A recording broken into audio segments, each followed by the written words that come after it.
नमस्कार दोस्तों, story by RNK में आप सभी का स्वागत है। हमारी आज की कहानी है घर की इज्जत। सुबह सुबह शालिनी के मोबाइल पर फ़ोन बजता है तो उसके पति सौरभ फ़ोन उठाते हैं। तब बुआ जी की तरफ से सीमा भाभी कहती है, भैया आपके छोटे भाई की शादी पक्की हो गई है। अगले महीने की 5 तारीख की शादी है। मामा जी ने बताया ही होगा और हम यह जानते हैं, और अब की बार आपका कोई बहाना नहीं चलेगा। पहले ही टिकट वगैरह करवा लीजिए और यह नहीं सुनेंगे कि छुट्टी नहीं मिली या टिकट कंफर्म नहीं हुआ। देखिए देवर जी, आना ही है। भैया जी की सगाई में तो आप लोग आ नहीं पाए, पर शादी में पूरे 1 सप्ताह की छुट्टी लेकर आना और जाने की जल्दी मत करना। हम लोग सभी रस्मों में बहुत मज़े करेंगे। इतने में शालिनी वहाँ पर आ जाती है और बोलती है, अरे सौरभ, किसका फ़ोन है? फिर वह कहता है, सीमा भाभी का फ़ोन है, वह शादी में आने की बात कर रही हैं। लो शालिनी, तुम भी बात कर लो। तभी फ़ोन हाथ में लेकर शालिनी कहती है, बधाई हो भाभी जी, हमारा भी पद बढ़ रहा है। हम भी देवरानी से जेठानी बन जाएंगे। पहले मेरी आप जेठानी हैं और मैं आपकी देवरानी। अभी मैं भी जेठानी बन जाऊंगी तो खूब रंग जमाऊंगी। तभी सीमा भाभी बोली, बिल्कुल, तुम रौब जमाना, आखिर पद जो बढ़ रहा है अपना। फिर शालिनी बोली, रौब कैसा भाभी, बस आपसे प्यार बना रहे, इससे ज़्यादा हमें क्या चाहिए। तभी सीमा भाभी कहती है, सही कह रही हो, और हाँ सुनो देवरानी जी, रौब जमाना है तो पहले अपने फ़र्ज भी पूरे करने होंगे। तब शालिनी चहकते हुए कहती है, हाँ हाँ भाभी, हम अपने फ़र्ज निभाने ज़रूर आएंगे, यह भी कोई बोलने की बात है। इस तरह से शादी का दिन नज़दीक आ गया। उसने बड़े मन से तैयारी की। बहुत दिनों में बुआ जी के यहाँ शादी में शालिनी को जाना था, तो शालिनी ने सोचा कि पूरा 1 सप्ताह रहना पड़ेगा। आखिर बुआ जी के बेटे की शादी जो है, वह सोची मम्मी जी के साथ ससुराल में उनके साथ रहना है। रहूँगी, उनकी बातें सुननी पड़े तो क्या हो जाएगा, थोड़ी बहुत एडजस्ट तो करना पड़े तो उनकी बात मान लेंगे। वह शादी के 2 दिन पहले पहुंच जाती है। मम्मी जी अपने पोते और बेटे को देखकर बहुत खुश होती है। अगले दिन मेहंदी होती है। बुआ जी फ़ोन करके कहती हैं, आज मेहंदी की रस्म है, सबको जल्दी आना है।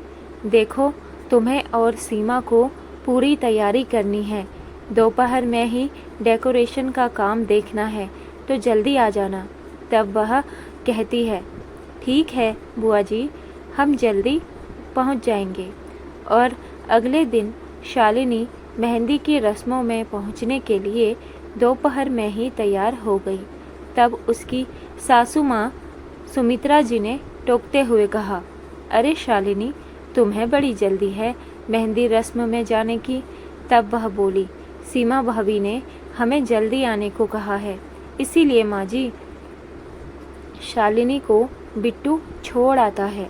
बिट्टू लौटता है, तब भी वह भी कहती हैं, अब हमें भी छोड़कर आओ। इस तरह सुमित्रा जी बिल्कुल समय पर 5:30 बजे पहुंचती हैं। तब उन्हें उनकी अहमियत कम लगती है, जैसे शालिनी को जल्दी बुलाया और उन्हें ना बुलाया हो। शालिनी के बेटे की तबीयत थोड़ी खराब थी, वह दादी के पास सो गया था। बिट्टू ने कहा था, मम्मी रोहन अभी सो रहा है, जब आप लोग आना तो ले आना, तब तक और सो लेगा, थकान के कारण थोड़ी सुस्ती है। तब वह कुछ नहीं कहती है। जब वहाँ पहुँचती है तब उनकी ननद बोली, भाभी आप भी जल्दी क्यों नहीं आई, बहू को भेज दिया। तब वह कहती है, अरे रोहन थका हुआ लग रहा था, थोड़ी तबीयत ठीक नहीं थी तो हम लोग घर पर ही रुक गए, और क्या, थोड़ी देर बाद शालिनी ने से बुआ जी ने कहा, तुमने बताया नहीं कि रोहन की तबीयत खराब है, नहीं तो हम तुम्हें नहीं बोलते। तब अपनी सासू माँ के पास जाकर शालिनी बोली, रोहन की तबीयत इतनी भी खराब नहीं है कि मैं यहाँ ना आऊँ। आपने क्यों बोला कि रोहन की वजह से लेट आए? अरे उन्होंने मुझे जल्दी आने को पूछा था, इसीलिए बोली थी। उनकी बातें उनकी ननद सुन लेती है। तब अकेले में उनकी ननद बोलती है, भाभी पटरी सही बैठ रही है या नहीं? तब वह अचंभित होकर देखने लगी और बोली, क्या हुआ दीदी, जो ऐसा कह रही हो? तब वह बोली, तुम्हारी शालिनी और हमारी सीमा की बहुत पटती है, इसीलिए पूछा। तब वह बोली, क्या करूं दीदी, बेटा तो अपना ही है। अभी वो और बहू कुछ दिन के लिए आए हैं तो लगता है घर में रौनक बनी रहे। बस बेटा और पोते को देखकर हम चुप रह जाते हैं। आपके यहाँ की शादी है तो उसको तब तक ही रुकना है। वह आए दिन कोई ना कोई बात गांठ बांध लेती थी और छोटी छोटी बातों को बड़ी करके सुमित्रा जी को बताने लगती, लेकिन शालिनी कभी कोई बात को तूल ही नहीं देना चाहती थी। अगले दिन संगीत होता है तो वह सुमित्रा जी अपनी ननद को बताती है, हमारा बिट्टू एकदम बदल गया है, वो तो अभी हमारी बिल्कुल सुनता ही नहीं है। यह सब शालिनी का ही किया धरा है। वह तो शालिनी को कार में लेकर बाजार गया। जब वह लौटा तो मैंने कहा, बुआ के यहाँ छोड़ दे। तब वह कहता है, मम्मी अभी थक गया हूँ मैं, जरा ठहरो। मैंने सोचा चाय बनाकर दे दूँ। फिर मैंने उसे और शालिनी दोनों को चाय बनाकर दे दी। शालिनी से इतना नहीं हुआ कि मम्मी मैं चाय बना दूँ। खैर छोड़ो। जब वह चाय पीकर फ्री हुआ तो मैंने कहा, बेटा अभी तो बुआ के यहाँ ले चल, बुआ क्या कहेंगी, क्या सोचेंगी? भाभी अभी तक नहीं आई, देख मैं कब से तैयार हूँ। अच्छा मम्मी चलते हैं, जैसे कि एहसान कर रहा हो। क्या हाल है हमारे बेटे के? तभी सुमित्रा जी की ननद की बहू सीमा उनकी बात सुन लेती है। तब वह शालिनी को बताती है कि क्या हम बहू की जिम्मेदारी होती है कि घर की इज्जत बनी रहे। देखो ना, मामी भी तो अपने घर की एक एक बात मम्मी जी को बताती हैं। क्या यह सही है?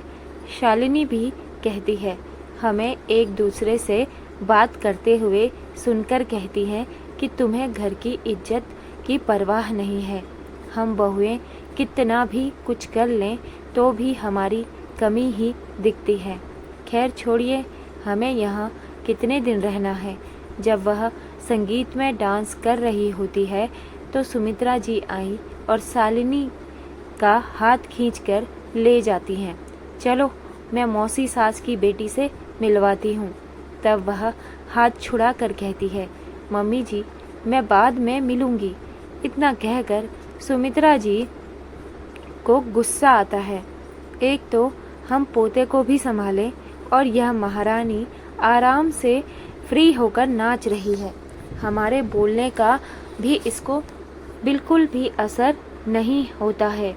जब कोई सुमित्रा जी से कहते कि आप भी आइए, थोड़ा डांस कीजिए हमारे साथ, तब वो तुनकते हुए कहती हैं कि हमारी बहू तो डांस कर ले तब तो हम आए। हम तो अपने पोते को ही संभाल रहे हैं। थोड़ी देर बाद सीमा हाथ पकड़कर मामी जी को कहने लगती है, चलिए ना मामी जी, सब वहाँ नाच रहे हैं। जैसे वह उठती है तो उनका लाडला पोता 4 साल का दादी से चिपका था, जो उनके उठने से गिर जाता है। वह जोर से रोने लगता है। तब सबका ध्यान वहाँ चला जाता है। तब वह कहती है कि शालिनी को ही रोहन की फिक्र नहीं है, उसको तो नाचने से ही फुर्सत मिल जाए, तब तो संभाले अपने बेटे को। इतनी व्यंग्य भरी बातें सुनकर शालिनी का दिल दुख जाता है। अगर पोते को उनके पास छोड़ूं तो भी परेशानी, अगर उनके पास ना छोड़ूं तो भी परेशानी। दादी दादी करके उनके पास है तो भी परेशानी। अभी शालिनी रोहन को संभालने लगती है, रोहन को बहलाकर उसके साथ डांस करती है। इतना देख सुमित्रा जी सबसे कहती है, देखो तो हमारी बहू को नाचने का इतना मन है कि रोहन से भी उछल कूद कर आ रही है। उनसे नहीं देखा जाता और वह शालिनी को सबके सामने डांटते हुए कहती है, क्यों शालिनी, तुम्हें अपने बेटे की परवाह है कि नहीं? देखो लोग क्या सोचते हैं, तुम्हें तो बस डांस की पड़ी है। तब वह भी कह देती है, मम्मी जी, गोद में लिए रहने से क्या होगा? वह मेरा बेटा है, मैं जानती हूँ उसे कैसे खुश रखना है। डीजे पर डांस करेगा तो वह खुश होगा।